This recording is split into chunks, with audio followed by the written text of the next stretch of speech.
오늘 첫 번째 십자가 기적의 예고라는 제목을 가지고 요한복음 2장 1절부터 12절까지 말씀을 우리가 보도록 하겠습니다. 미국 시카고의 한 변호사로 그리고 또 장로로 있던 호레이쇼라는 사람이 있습니다. 꽤 알려진 사람인데 갑자기 사업이 망했죠. 그리고 불이 났습니다. 그래서 전 재산을 잃었죠. 그래서 와이프랑 네 딸이 있었는데 유럽으로 보내기 위해서 미국에서 시카고에서 배를 태우고 보내는 가운데 대서양에서 배가 전복되어서 딸 4명이 죽었습니다. 그 와이프가 전보를 이렇게 보냈는데 딱 한마디밖에 할 수가 없었어요. Save the alone. 그러니까 편지를 나 혼자만 살았어요 라고 이렇게 보냈습니다. 남편이 1873년이죠. 1873년에 대서양 그 빠진 곳을 추정되는 곳으로 갔습니다. 가서 완전히 무너졌죠. 오열을 하고 정말 삶의 의미 모든 것을 잃었잖아요. 모든 것을 자기가 하는 모든 것을 식구를 모든 것을 잃고 정말 좌절이 되던 그때에 그렇지만 그는 예수 그리스도를 구주로 믿었죠. 그때 나온 찬양이 있습니다. 내 평생에 가는 길 순탄하여. 우리가 마지막에 좀 이따가 부를 텐데 그 찬양을 그 자리에서 작사를 했죠. 아니 지금 평탄한 길입니까? 여러분 그 딸 4명이 빠져 죽은 그 자리가 평탄한 길인가요? 저도 힘들 때 이 찬양을 자주 부르죠. 내 마음 평안해, 평안해. 아니 평안합니까? 아니 미친 거죠. 제정신이 아니죠. 그 상황이 평안할 수가 없죠. 그런데 누구 때문에 누가 함께 계셔서 평안할 수 있죠? 예수 그리스도 때문에 그 흔들리는 그 현실의 상황 속에서 그 누구보다 평안할 수 있고 그 사건으로 인해서 비록 자기 자신은 정말 희생하며 하나님께 찬양의 가사를 올려드렸지만 그 곡이 제 생각에는 주님 오실 날까지 엄청나게 힘들어하는 사람들에게 위로와 평안을 갖다 주리라 믿습니다. 정말 가장 참담한 상황 가운데 가장 힘든 상황 가운데 주님 앞에 찬양을 올려드리고 오히려 평안할 수 있는 것, 저는 기독교의 힘이라고 봅니다. 어느 종교에도 할 수가 없는, 아무리 자기가 참선을 해도 그 정도 경지까지는 다가갈 수 없는, 인간의 경지로는 할 수 없는 오직 예수 그리스도 그 십자가의 평안이 그 죽음 앞에서도 딸 4명의 죽음 앞에서도 그 현장에서도 오히려 주님 앞에 경배하며 찬양할 수 있는 그러한 상황으로 바꿔줄 수 있다고 생각합니다. 호레이쇼의 고백은 고통이 없어졌기 때문이 아니죠. 고통이 없어져서 찬양을 할 수 있는 게 아니죠. 딸이 이미 죽었는데 그 죽은 상황이 다시 좋게 바뀌어서 하나님께 찬양하는 것이 아닙니다. 상황은 여전하지만 아니면 더 월스죠. 생각이 안 나겠어요? 인간인데. 평생 트라우마로 지냈을 것입니다. 그렇지만 그 가운데서도 주님을 꿋꿋하게 내 마음 평안해, 내 마음 가운데 예수 그리스도께서 계시다라는 고백을, 감사를, 영광을 또 그로 인하여서 전 세계 수많은 세기를 지나서 주님께 영광을 돌릴 수 있는 것입니다. 오늘 본문 가나안 혼인잔치의 백그라운드입니다. 포도주가 떨어졌습니다. 오늘날로 말하면 잔치집에 모든 좋은 것들이 다 떨어진 거죠. 축가하는 사람들이 안 오고 식사하기로 했는데 그 캐터링이 안 오고 그거보다 더 심한 상황이죠. 그때 당시 이스라엘 역사를 보니까 일주일 내내 잔치를 벌렸습니다. 그리고 온 동네 마을 사람들을 초청을 했어요. 그리고 그때 당시 시골이잖아요. 그리고 오늘날처럼 개인주의적인 그런 사회가 아닌데 초대를 했을 때 거절을 하면 그것을 dishonor, 굉장히 불쾌하게 생각하고 관계에 끊는 걸로 생각을 했습니다. 그런데 포도주가 떨어졌다. 그 의미는 무엇이냐면 그거보다 더 창피하고 더 관계가 끊어질 만한 그런 사건입니다. 인설트 되는 거죠. 이스라엘 역사학자들은 여러 역사학자들은 그 이전에 그 예수님의 아버지인 요셉, 마리아죠. 엄마가 마리아.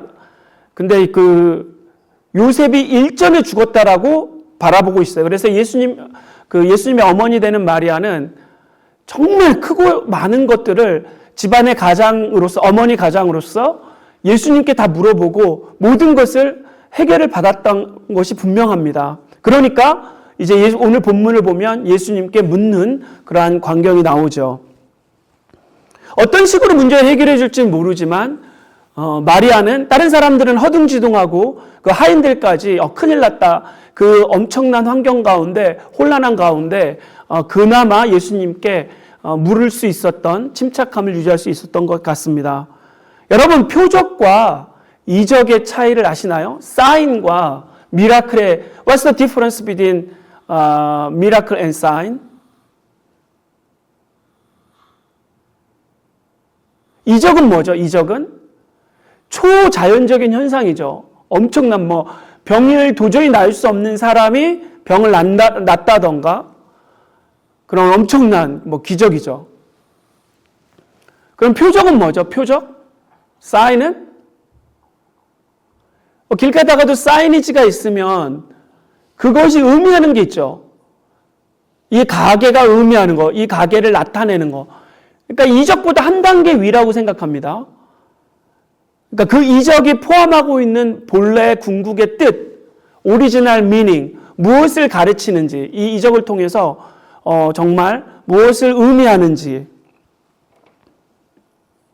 오늘 이적이 나타나죠. 물이 포도주로 바뀐 이적이 나타나는데 요한복음에서는 이것을 표적이라고 바라보고 있습니다. 그래서 오늘 이 놀라운 기적, 이적, 표적이 정말 의미하는 바를 우리가 살펴보기를 원하되 처음에는 첫 단락은 저는 이렇게 4단락씩 잘랐어요. 딱 이렇게 잘라지더라고요. 4절씩. 그래서 첫 번째 단락은 예수님이 인계이지 않았을 때, 예수님이 정말 이렇게 상관이 없을 때 그 상황이고, 두 번째는 예수님이 인게이지 했을 때의 상황, 그리고 세 번째는 그 결과, 정말 하나님의 영광스러운 그 즐거운 해피한 그러한 결혼식장이 되는 결과를 우리가 바라보도록 하겠습니다. 1절부터 4절, 예수가, 그 마리아가, 엄마가 예수님께 부탁하죠. 포도주가 떨어졌습니다. 어떻게 할까요? 왜 예수님이 그러죠? 내 일도 아닌데 여자여 나랑 무슨 상관이 있습니까? 라고, 나랑 상관이 없는 일이다.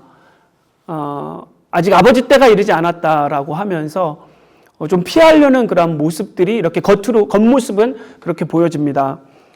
1948년 여수 순천 사건 때의 일입니다. 한국에서 일어난 일이죠. 사랑의 원자탄 송양원, 너무 잘 아시죠? 사랑하는 두 아들이 공산당의 노스코리안 거버먼트 레짐에 그 공산당 한 청년에 의해서 죽임을 당했습니다. 주변의 사람들 다 상심했죠. 손양원 당연히 상심하죠. 그런데 믿음으로 이겨내려고 합니다. 믿음으로 바라보려고 그래요. 그랬더니 주변의 사람들이 그럽니다. 아니, 지금 이 공산당이 지금 이렇게 룰 아웃하고 있는 상황에서 지금 당장은 어떻게 할 수가 없습니다. 지금 아들이 죽은 상황, 예수님이랑 좀 무슨 상관이 있겠습니까? 우리도 현실은 현실대로 받아들여야 되지 않겠습니까? 라고 얘기를 했습니다. 장례식이죠. 아들 장례식 때 깜짝 놀랄 만한 일이 벌어졌습니다. 손양원이 발표를 한 거죠. 어떤 발표를 하냐면, 나를 죽인 그 청년을 내가 이제 아들이 없으니까 내 아들로 adopt, 입양하겠다, 내 아들 삼겠다라고 한 거예요. 삼았죠? 난리가 났죠. 난리가 났습니다. 난리가 났습니다. 미쳤다. 너는 드디어 아들을 잃더니 돌았다. 미친 거 아닙니까? 어떻게 그럴 수가 있습니까? 이 사건이 예수님이랑 도대체 무슨 상관이 있습니까? 정신을 차리십시오. 보복을 해도 시원찮은데, 고소를 해도 시원찮은데, 몰래 그 청년을 죽여도 시원찮은데 어떻게 아들로 입양할 수 있습니까?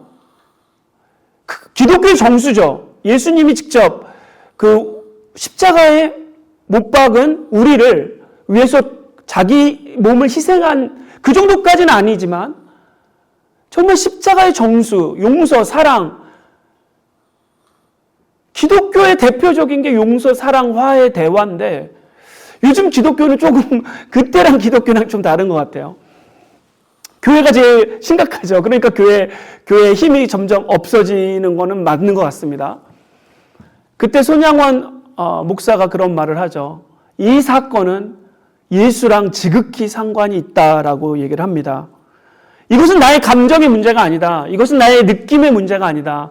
이것은 현재 벌어진, 되돌릴 수 없죠. 두 아들이 죽은 거 되돌릴 수 있는 그런 나의 억울함, 나의 개인의 아픔, 이 문제가 아니라 이렇게 가장 내 인생에서 힘든 고난이 있을 때는 반드시 예수님이랑 상관이 있는 것이다.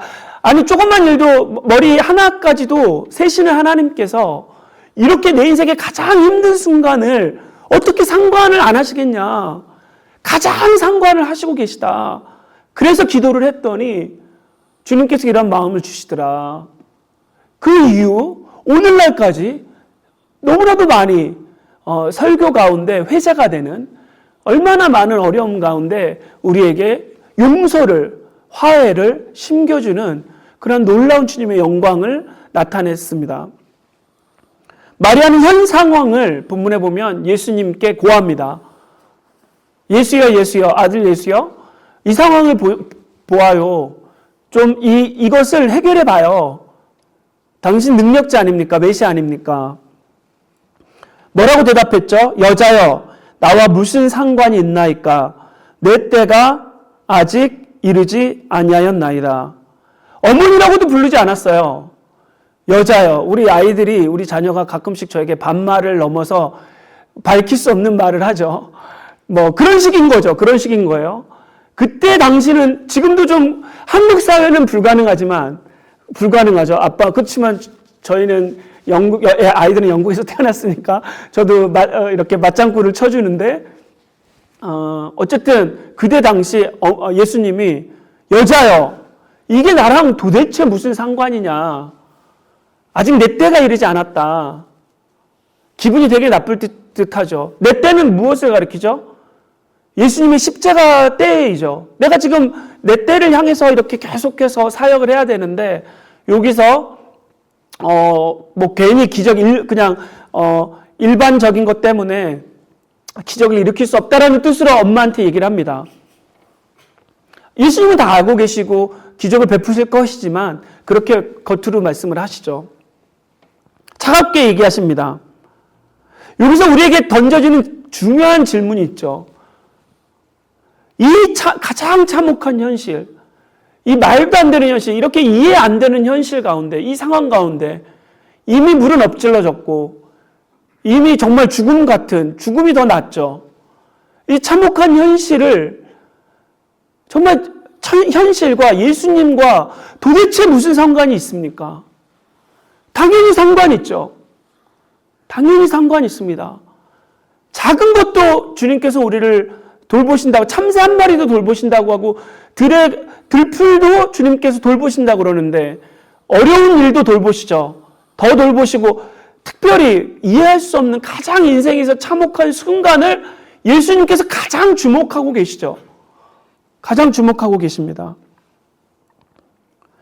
여러분, 개혁주의 신앙, 리폼드 신앙, 바이블 베이스드 신앙, 오직 예수 중심 신앙, 이반젤리칼이라고 그러죠. 복음주의 신앙은 가장 어려울 때일수록 예수님이랑 정말 상관이 있다라는 오직 하나님의 중심으로 우리는 하나님을 주목합니다. 예수 그리스도를 주목합니다. 성경을 주목합니다. 나의 느낌이 아니라, 나의 상황이 아니라, 상대방이 아니라, 내가 아니라. 이 상황에서 우리는 보통은 그러죠. 아니, 다 그러죠. 저 사람 잘못했다. 좀 더 나은 사람은, 내가 잘못했다. 좀 더 나은 사람은 아니야. 저 사람도 잘못했고, 나도 잘못한 부분이 있지만, 상황이 그런 거야.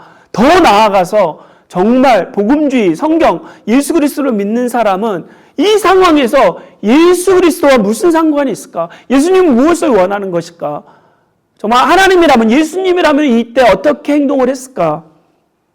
하나님의 주권적인 섭리를 인정하고 따릅니다. 우리는 자주 예수님을 문제의 해결사로 진이죠, 진이. 매지션으로 우리는 간주를 하고 믿고 그를 필요로 해서 기도를 하는데 예수님은 당연히 그것도 해결해 주시지만 해결 안 될 때도 많죠. 그렇지만 결국은 우리가 깨닫든 못 깨닫든 정말 크게 더 해결을 해 주시는 분이신데 예수님은 그것을 넘어서 영원한 구원, 영원한 문제의 해결사로 오셨습니다. 여러분 지금 나는 예수님께 무엇을 요구하고 있나요?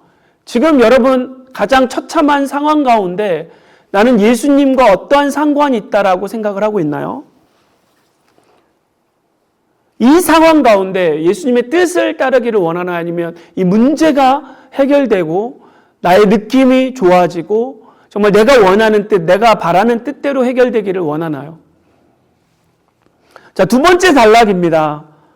어머니 마리아가 예수님께 무슨 말씀을 하시든지 듣겠나이다라는 자세로 그 하인들에게 자, 예수님이 무슨 말을 하든지 따르라라고 얘기를 하는 장면이죠. 자, 예수님과 상관이 있는 현실의 모습이 나옵니다. 5절부터 8절까지 말씀입니다. 자, 실화입니다. 콜이 된 봄입니다. 2차 세계대전 때의 얘기죠. 엄마 아빠가 있었습니다. 3남매로 기억을 해요. 특히 누나, 언니랑 그 콜이 여자분은 부모님의 신앙을 잘 이렇게 받아서 말씀에 정말로 이렇게 따르려고 애를 썼던 사람이에요. 그래서 선행을 온 가족이 굉장히 베풀었어요. 근데 네덜란드에 독일군이 점령을 했습니다. 그때 유대인 학살이 이루어졌을 때 그 불쌍한 유대인들을 숨겨주는 역할을 콜이가 했었습니다. 발각이 됐죠. 콜이만 잡아간 게 아니라 온 가족을 잡아갔습니다. 아버지가 죽었어요. 그리고 더 처참하게 언니랑 콜이는 독일의 죽음의 수용소라고 하는 곳에 끌려갔습니다. 엄청나죠? 정말 무너질 만한, 참혹할 만한 별의별, 여자로서 특히 엄청난 일들을 당합니다. 온갖 고문도 당하죠. 거기서 언니랑 계속 꿈을 꿉니다. 기도를 하죠. 우리가 정말 여기서 석방이 되면 그 전쟁 포로를 위한 센터를 만들어서 그 사람들을 돌보자. 언니도 수용소에서 죽었습니다. 기적적으로 콜이는 석방이 되어서 나온 다음에 진짜 센터를 네덜란드랑 독일에 짓고 그리고 책을 쓰고 수많은 영혼들에게 용기와 희망과 용서를, 복음을 전하죠. 마리아는 하인들에게 말합니다. 무슨 말씀을 하시든지 그대로 하라. 예수님의 웨이대로 하라. 예수님의 방법대로 하라는 거죠. 예수님의 웨이는, 지저스 웨이는 항상 너무 달라요. 성경 전체를 보면 그 예수님의 수제자들도 항상 틀립니다. 너무나도 인간적이죠. 주님이 하는 방법은 정말 다릅니다. 우리가 하는 방법이랑 너무나도 다릅니다. 근데 마리아가 하인들에게 예수님의 웨이를 퀘스처닝 하지 말고 반발하지 말고 안 듣지 말고 순종하라라고 얘기를 합니다. 인간의 방법이 아닌 예수님 방법대로 하라는 거죠. 헬라 원어는 뭐라고 적혀 있냐면 진짜 그대로 하라는 거. 절대 순종입니다. 조건 없는, 환경 바라보지 말고 굴복하지 말고 퀘스처닝 하지 말고 그냥 따르라는 절대 순복의 어감으로 적혀 있습니다. 예수님은 당연히 빈 항아리를 물 없이도 채우실 수 있는 분이시죠. 순종하는 모습을 또 그것을 통해서 믿음을 또 키우시기를 원하셨습니다. 물은 항상 예수 그리스도의 십자가, 물과 포도주는 정결을 의미하기도 하지만 그 예수님의 흘리신 십자가 때 흘리신 물과 피를, 쏟으신 물과 피를 의미합니다. 이는 율법에서 정결한 윤리로, 또한 정결한 윤리, 물에서 포도주, 그 예수님의 보혈로 이렇게 전환하는 것을 의미하죠. 이는 정말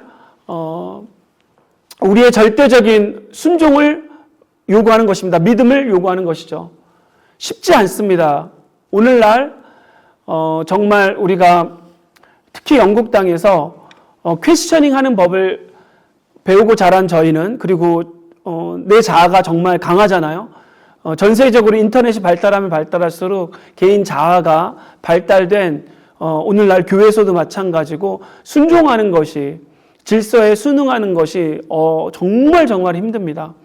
그렇지만 하나님께서는 정말 예수님의 웨이로 절대 복종하기를 원하셨죠. 특별히 말씀 가운데 우리가 다른 모든 것이 있고 정말 큰일이 있을 때는 말씀이랑 지금 나랑 무슨 상관이 있느냐. 이 상황에서는 내 웨이로 인간적인 현실적으로 대응을 해야 된다라고 하는데, 정말 급하면 급할수록, 사건이 중대하면 중대할수록 우리가 말씀이 기준이 되어서 말씀, 예수님 웨이로 따르는 저희들 되기를 바랍니다. 자, 마지막 단락입니다. 9절부터 12절. 그의 영광을 나타내심에 라고 정말 놀라운 해피엔딩으로 끝나는 모습이 보입니다. 고 장현희 교수, 1952년생 출신이죠. 한국에서 태어났습니다. 2살 때부터 소아마비가 정말 모든 몸을 쓸 수 없는 그러한 상황이죠. 그래서 주변의 사람들이 그래도 좀 양호한 소아마비였던 것 같아요. 그렇지만 걸을 수 없고 막 이렇게 움직일 수 없고 막 이런 엄청난 그런 2살 때부터 그러한 소아마비였는데, 모든 주변의 사람들이 안타깝게 생각합니다. 인생이 너무나도, 여자로서 특히 너무 일찍 끝났다라고 얘기를 합니다. 그러나 그녀는 신앙으로 그것을 이겼어요. 상황이 고쳐진 건 아닙니다. 장애가 이렇게 풀린 게 아니에요. 고쳐진 게 아닌데, 그녀는 그 아픔 그대로 그것을 가지고 은혜로 여기고 그것을 기도하며 감사하며 주님 앞에 가지고 왔죠. 그 결과 그것을 글로 그 은혜를 표현하려고 애를 썼습니다.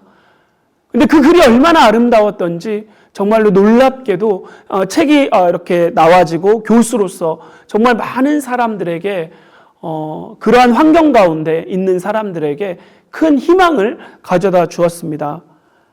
그 고통이 사명으로 바뀌었죠. 그 사명이 수많은 영혼을 살리는 그러한 하나님의 영광으로 바뀌었습니다. 자, 성경은 오늘 본문의 3번째 단락에 지금까지 최고 좋은 포도주를 두었도다. 아마 이 세상에서 가장 비싼 와인이 아니었을까 싶습니다. 그렇게 맛있는 와인이 어디 있을까? 제가 천국 가면은 저도 맛보여 달라고 얘기를 하고 싶은데 정말 좋은 와인이 탄생이 되었습니다. 연회장은 말하죠. 어떻게 이런 거를 숨겨놓고 이렇게 내가 여태까지 평생에 맛보지 못한 좋은 와인을 어떻게 이렇게 꺼내놨을 수가 있느냐라고 합니다. 여러분, 이게 누구실 것 같아요? 포도주가 떨어진 게 누구실 수 있을 것 같아요?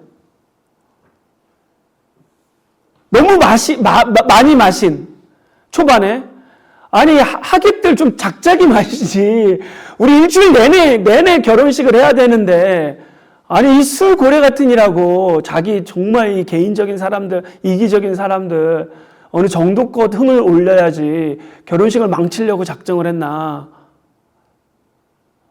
아니면 하객들은 그렇게 말할 수 있죠. 아니 결혼식을 와서 넉넉하게 준비를 해야지. 그 플란도 그렇게 안 하는 주인이 어딨냐.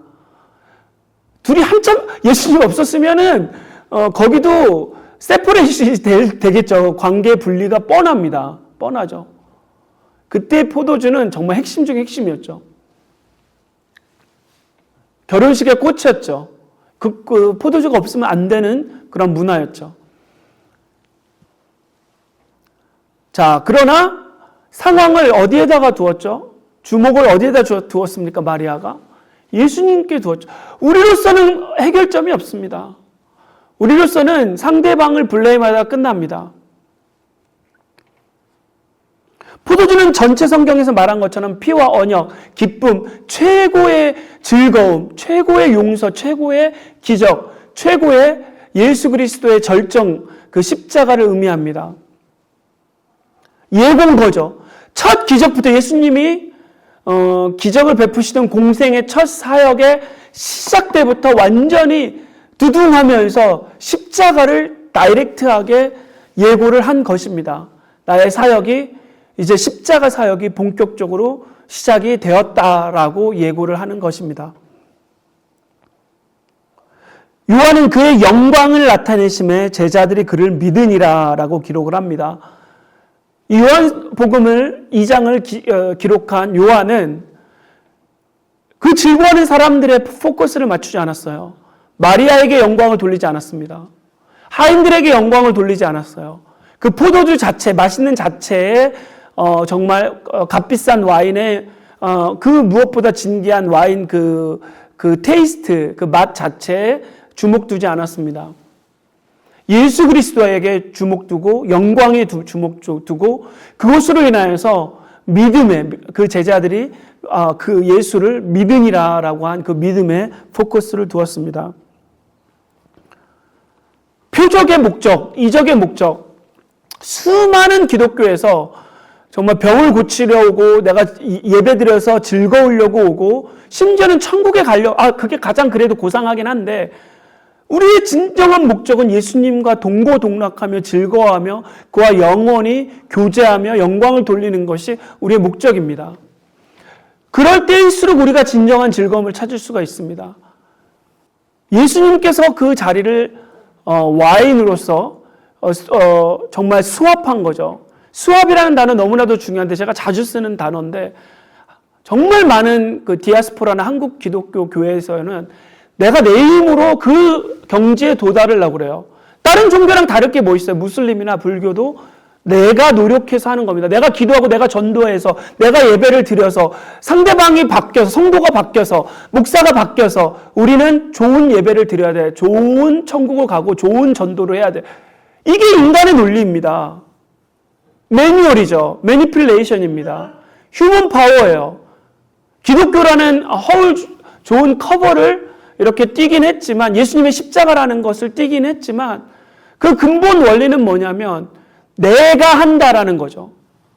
너가 바뀌면 될 수 있고 내가 바뀌면 될 수 있다라는 휴머니즘이 너무나도 중심된 마음이죠. 그런데 제가 아까 말씀드린 것처럼 우리 기독교는 철저하게 십자가의 근본이 되었습니다. 철저하게 말씀의 근본이 되었습니다. 철저하게 예수 그리스도만이 가능하다라고 얘기를 하고 있습니다. 성도도 아니죠. 목사도 아닙니다. 우리 모두는 죄인이에요. 우리는 예수님이 죽어야 될 만큼 냄새나는 죄인입니다. 수업이 뭐냐면 예수님의 자리가 바뀐 거예요. 내가 막 열심히 하고 예수님은 예수님대로 십자가에서 죽으시고 나는 나대로 그거를 믿고 그 자리에서 그거를 믿어서 내가 바뀌는 게 아니라 예수님의 십자가의 자리와 나의 처참한 자리가 완전히 뒤바뀐 거죠. 마가복음 1장에 문둥병자, 시티 센터로 도저히 지나갈 수 없는 자, 예수님은 시티 센터로 다녔죠. 사람들이 좋아했습니다. 너 이거를 말하지 말라라고 엄명을 했지만 고쳐줄 테니까 죄를 범했죠. 순종하지 않았습니다. 떠들고 다녔어요. 그 마가복음 1장에 뭐라고 기록되냐면 그 이후로 예수님은 드러내놓고 다니지를 못하더라라고 얘기했습니다. 예수님의 그 문둥병자를 고쳐줌으로 인하여서 완전히 자리가 바뀌었죠. 수압입니다. 문둥병자는 나음을 입었고 도시로 온전한 사람으로 완전히 이렇게 자기를 자랑하면서 시티 센터로 사람들 가운데 이렇게 드러내놓고 다니고, 예수님은 그 사람 때문에 드러내놓고 다니지 못하고 죽어야만 됐고 십자가에 피를 흘려야만 됐죠. 문둥병자가 그 자리에서 예수님의 십자가를 그냥 믿고 자기가 개과천선하고 더 열심히 노력해서 자기가 문둥병이 고쳐진 게 아니라니까요. 예수님의 자리가, 예수님이 그 문둥병을 끌어안고 더 나아가서 돌아가신 것이죠. 예수님의 하늘의 자리를 우리와 자리와 바꿔주신 것입니다. 물에서 포도주의 변화는 그분이 우리를 최고의 고통과 수치를 최고의 영광과 은혜로 바꿔주셨다는 것을 상징합니다. 여러분, 가장 어려울 때 예수 그리스도가 중심이 되고 말씀이 중심이 되고 하나님의 복음이 중심이 되고 그 주님의 뜻이 중심이 돼야지, 그렇지 않습니까? 지금 이런 상황에서, 현 상황에서 이 정말 어려운 상황에 예수님과 나는 무슨 상관이 있습니까? 당연히 상관이 있을 텐데, 당연히 가장 큰 영광을 이제 나중에 주님께서 보여주실 텐데, 사도행전에서도 그렇게 목숨 걸고 예배를 드리는데 왜 하나님께서 죽이시고 교회를 흩으세요? 그 정말 좋은 안디옥 교회를 왜 흩으세요? 그것으로 인해서 전 세계 복음이 세계로 뻗지 않았습니까? 우리는 당장은 이해를 못하더라도 하나님의 뜻이 이루어지기를 위해서 기도해야 되지 않겠습니까? 하나님은 어떻게든지 그 목적을 이루시는 분입니다. 우리가 컴플레인을 하든 안 하든 영광을 돌려야 되지 않겠습니까? 어차피 이 상황은 돌이킬 수 없어요. 어차피 아들이 죽은, 솔랑온 두 아들이 죽은 거나 호레이쇼의 내 딸이 죽은 거나 돌이킬 수 없습니다. 그 어떤 게 중요한 거예요? 예수 그리스도가 중심이 되고, 우리 소수가 예배를 드리던 다수가 예수를 드리던 그것이 중요한 게 아니라 정말 예수 그리스도가 중심이 되고 예수님의 복음이 중심이 되고 말씀이 중심이 되고 예수님이 우리의 예배에 상관이 있느냐 없느냐, 예수님이 우리 가운데 임재하느냐 아느냐, 우리가 모여서 예수님을 중심으로 예수님을 공부하고 예수님과 교제하느냐 안 하느냐, 우리가 한 명이라도 가족이라도 아니면 친구라도 정말 우리가 그 사람들이 안 올지라도 그 예수님의 이름으로 전도를 하느냐 마느냐가 너무나 중요한 거 아니에요? 말씀 마치겠습니다. 빈 즐거움. 정말 빈 항아리를 주님께서 물로 채우시고 더 나아가서 그분의 피로, 그의 영광으로 채우시는 그 기적이 우리 교회 가운데, 또 삶 가운데, 가족 가운데, 우리의 부족한 신앙 가운데 넘치기를, 그래서 우리가 하나님의 영광을 보고 우리의 믿음이 그 영광을 향해 달려가는 저희가 되기를 바랍니다.